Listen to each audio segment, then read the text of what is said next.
اسلامي امارت تازه خطرناکه وسلې او داسې راکټ چې چورلکې پرې ویشتلی شي فعاله کړ.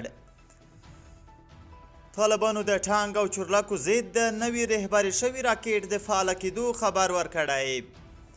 سلام ستړي مه شئ، د نن فلاس چینل لیدونکو وخت مو بخیر.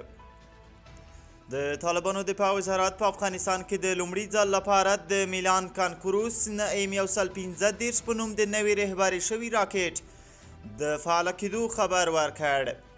دغه وزارت ویلي چې د دې نوي توغندي د کارولو لپاره یې 14 سرتیري روزلي دي.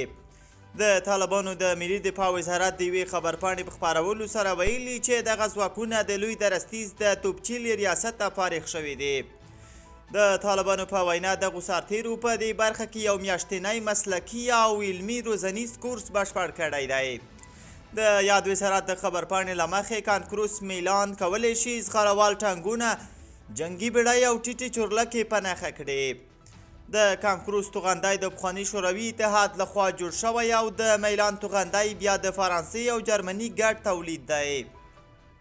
دواړه توغندي د پخوانیو سیسټمونو څخه دي. د میلان راکټ په 1962 کې ډیزاین شوی او کانکروس په 1994 کې تولید شوی. ایران په 1991 کال کې د تاسان په نوم د کانکروس توغندي د داخلي نسخو د تولید جواز ترلاسه کړ او تولید یې پیل کړ.